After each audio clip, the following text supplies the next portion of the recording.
Bem-vindos a mais uma edição do JR 15 Minutos, o podcast da Record que aprofunda as notícias que mais mexem com a nossa vida. A primeira fuga de presos na história das penitenciárias federais consideradas de segurança máxima acendeu um novo alerta para os problemas no sistema carcerário brasileiro. Até agora, estas penitenciárias eram consideradas uma solução para o cumprimento das penas dos criminosos mais perigosos, e especialmente os líderes de facções do crime organizado. Facções que nasceram e cresceram dentro dos presídios mantidos pelos estados. As penitenciárias federais continuam sendo as mais seguras do país? Por que esse mesmo modelo não é adotado nos estados? Como combater a atuação das facções criminosas dentro dos presídios? O JR 15 Minutos esclarece essas e outras dúvidas com o sociólogo e pesquisador do Núcleo de Estudos da Violência da USP, Leonardo Ostronoff. Bem-vindo ao nosso podcast, Leonardo. Eu que agradeço, Celso. Quem nos acompanha nessa entrevista é Ingrid Gribel, repórter do Jornal da Record. Ingrid, a fuga de 2 presos da Penitenciária Federal de Mossoró apontou defeitos na infraestrutura do presídio, que sempre foi um dos aspectos mais elogiados das penitenciárias federais. Já há obras para corrigir alguns desses problemas? Oi, Celso. Olá, professor Leonardo. Sim, Celso. Uma mudança que já estava em andamento é a substituição das cercas de arame por muralhas do lado de fora das penitenciárias. E agora serão colocadas grades atrás das luminárias por onde esses 2 presos de Mossoró teriam saído das celas. Leonardo, estes são os únicos problemas da infraestrutura das penitenciárias federais? Não são os únicos problemas, né? Se a gente observar as prisões como um todo no Brasil, e aí você tem relatórios, né, da Defensoria Pública, tanto em São Paulo quanto em outros estados, fazendo vistorias, mostram que as prisões, tanto estaduais quanto federais, têm problemas, né? No caso das federais, se vende a ideia de que elas são extremamente seguras e perfeitas, né? Não vai haver nenhum erro. Mas a gente viu muito bem que agora você tem aí problemas, né, de manutenção ou até de procedimentos que estão equivocados. E você também tem, e a gente sabe disso, quando você lida com trabalhadores, com recursos humanos, você está sujeito a falhas, né? O governo federal enviou 100 homens da Força Nacional ao Rio Grande do Norte para ajudar nas buscas dos 2 fugitivos. A captura desses foragidos é importante para reafirmar a segurança nesses presídios federais, né? Sem dúvida, é uma tentativa de tentar resgatar, né, uma legitimidade de um discurso, né, de uma segurança máxima, extrema, sem falhas, que era esse o discurso, né? Não há falhas, é totalmente seguro, e tentar resgatar isso, né? O problema é que a coisa já aconteceu, né? Então você já tem ali uma ferida aberta. E agora você já consegue perceber, pessoas falando, as falhas que existem dentro do sistema federal. A questão, por exemplo, foi falada aí, a questão das muralhas, né? Deveria ter uma muralha em torno, e não tem, era uma grade. A questão da luminária, você tinha que ter uma proteção maior. Eles saíram sem maiores problemas, né? Você tinha a questão da construção, então você tinha acesso a ferramentas, então tudo isso não foi visto. Ora, se você tem uma tecnologia tão avançada que não permite falhas e que garante uma segurança máxima, bom, essa tecnologia também tem problemas, né? O que a gente sabe é que essas tecnologias de vigilância, monitoramento, elas existem em outros lugares, além das prisões, comércios, ruas, e elas apresentam falhas também, né? Então, nas prisões também vão apresentar falhas, porque são as mesmas tecnologias, inclusive as mesmas empresas que fabricam essas mesmas tecnologias.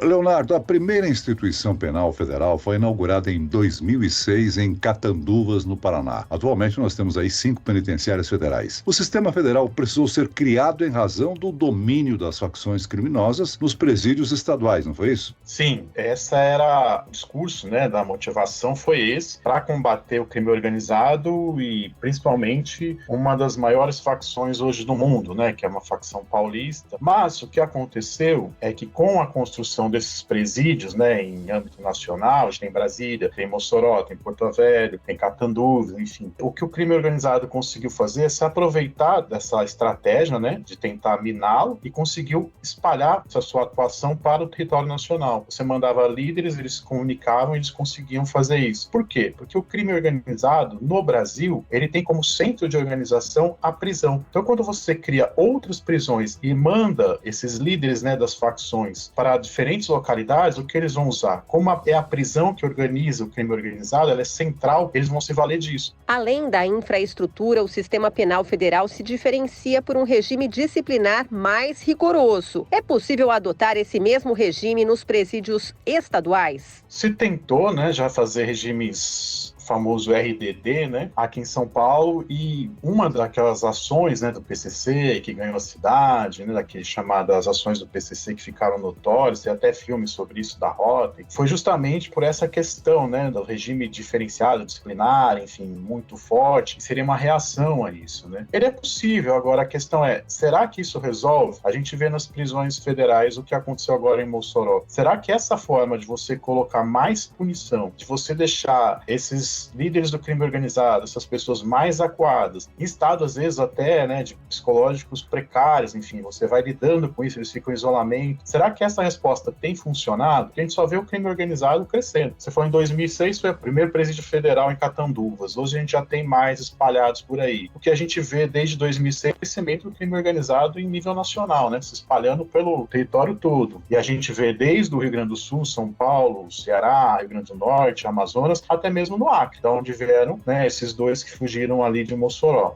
Agora, apesar desse único registro de fuga, o sistema federal não foi capaz de impedir que alguns dos líderes continuem dando ordens e comandando facções criminosas. O que é que dificulta o controle sobre a atuação e a influência das lideranças do crime organizado? Olha, uma coisa que a gente tem que olhar com muita atenção é que o crime organizado, aí principalmente o tráfico de drogas, né, que é a base de sustentação e financeira do crime organizado, e aí não é só no Brasil, né, mas é no mundo todo, o tráfico de drogas é transnacional, enfim. O que a gente vê é que sempre tem que ter a anuência e a cooptação de agentes do Estado. Você não consegue fazer todo o transporte logístico, né, desde a produção nos países produtores, Bolívia, Colômbia, Peru, enfim, sair pelo Paraguai, fazer todas as rotas, vir pelo Brasil, pela Europa, passar para os Estados Unidos, enfim, diversas rotas, sem você ter a anuência de pessoas que estão ali fiscalizando ou vigiando, que teria que fazer essa proteção, né, essa rede de vigilância. Então você precisa cooptar, né, e a gente sabe que para cima também, não são só pequenos funcionários, mas funcionários que têm poder de decisão, estão ligados às leis, estão ligados, né, às instituições de segurança, enfim. Então essa anuência e essa cooptação de agentes do Estado, ela é uma base do crime organizado, tráfico de drogas. Então isso teria que ser olhado, porque no elo, né, de funcionamento da logística e de toda a estruturação do tráfico de drogas, isso não é só no Brasil, esse é um elo central. Se você quer minar o tráfico de drogas e o crime organizado, você tem que olhar para isso. O problema é que se elege uma política punitiva, onde o criminoso tem lugar onde ele é, da periferia, tem cor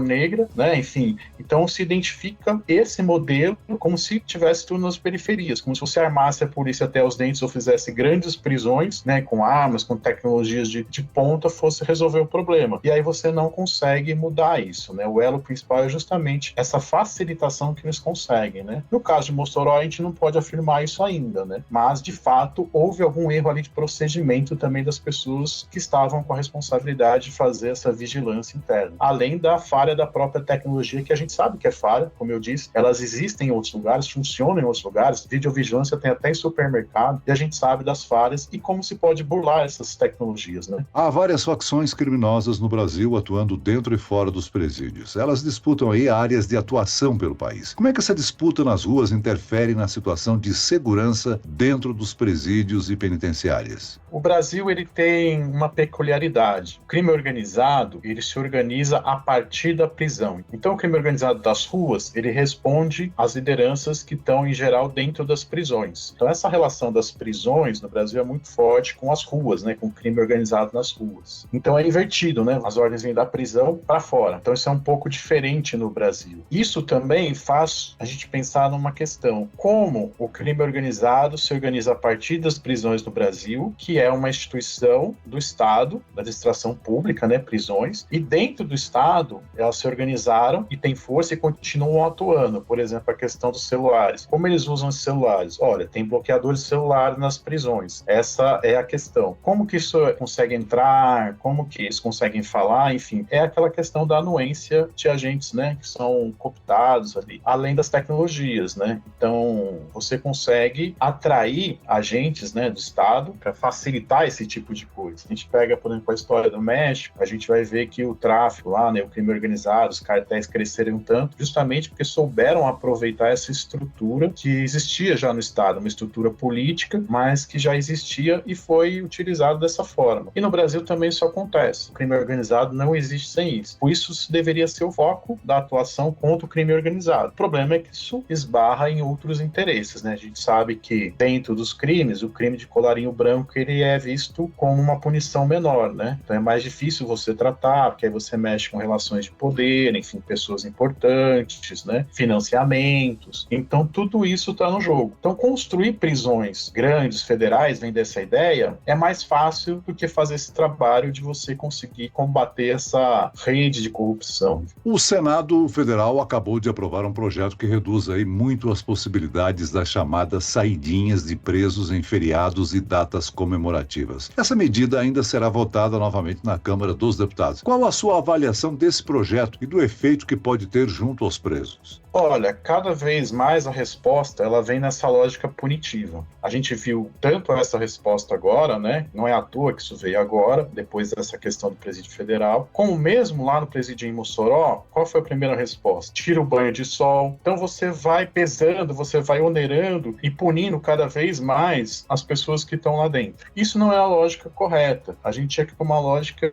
invertida. É justamente tirar essa lógica punitiva, tirar a lógica do castigo, tirar a lógica da violência, porque o Estado ele tem que zelar para reinserir essas pessoas que estão nas prisões novamente na sociedade. Essa é a ideia. Não punir cada vez mais. Quanto mais você castiga e mais você usa da violência, seja dentro das prisões, seja em ações, né, na segurança pública, nas comunidades, nos bairros, enfim, ação das polícias, você vai aumentando um ciclo de violência. E o Estado não tem que aumentar esse ciclo de violência, ele tem que romper com esse ciclo de violência. Então esse tipo de atitude, né, de mais punição, mais castigo, só vai aumentando essa lógica da violência e vai trazendo cada vez mais problemas. Como eu falei, uma das questões também são motivos, quando a cadeia vira, né, são rebeliões em cadeia, justamente essas más condições. Se a gente pegar o relatório da Defensoria Pública de São Paulo, a gente vai ver que tem problemas que levam a tuberculose, levam a doenças básicas, tem problemas de comida estragada, problema de saúde, enfim, as condições são muito ruins. Então as condições já são ruins. Então se a gente quer resolver esse problema, a gente tem que tratar essas pessoas com dignidade. É o mínimo, né? Ter dignidade dentro das prisões. E não piorar ainda mais uma situação que já é lamentável. Aí você só vai criar mais violência ainda. Houve um momento em que se falou muito no aumento do número de presídios gerenciados pela iniciativa privada. Privatizar os presídios tornaria o sistema carcerário brasileiro mais seguro? Olha, as experiências que a gente tem, por exemplo, nos Estados Unidos, de iniciativa privada, não foram bem sucedidas, né? São altamente criticadas. Por quê? A segurança, ela é um direito garantido pela Constituição, né? Enfim, e aí a questão da prisão e das polícias entra dentro desse campo da segurança pública, enfim. Isso é um direito. Quando você passa a ser uma questão privada, você já não está mais nos campos dos direitos, você está no campo da mercadoria, do lucro. Nessa situação que a gente vive, de um encarceramento em massa, de uma população prisional gigantesca no Brasil, que só aumenta por uma política de segurança que só pensa em prender e não oferece outra saída, como se fosse a solução. Você pensar em passar isso para um interesse privado, que não é um interesse público do direito das pessoas, né, de conferir dignidade, mas sim de ter lucro, só vai piorar, né? Você vai criar um problema ainda maior. Imagina um interesse privado cuidando de facções. Como seria isso? Dentro dessa lógica da corrupção, das redes, né, como eu falei, de anuência de agentes do Estado. Se são agentes privados, então isso fica mais complicado ainda. Então, não é um cenário que deveria ser colocado agora. Você tem iniciativas no mundo onde você trabalha não numa lógica punitiva, mas numa lógica de recuperação, né? Numa lógica de uma outra forma de não criar, não gerar, não fortalecer esse ciclo da violência. Nós temos aí uma grande contradição, né? Temos uma das maiores populações carcerárias do mundo, mas não conseguimos reduzir a criminalidade nas ruas. Exatamente. Isso já faz tempo. Essa política punitiva, de mais armas, prender, né? E aí prender a qualquer custo,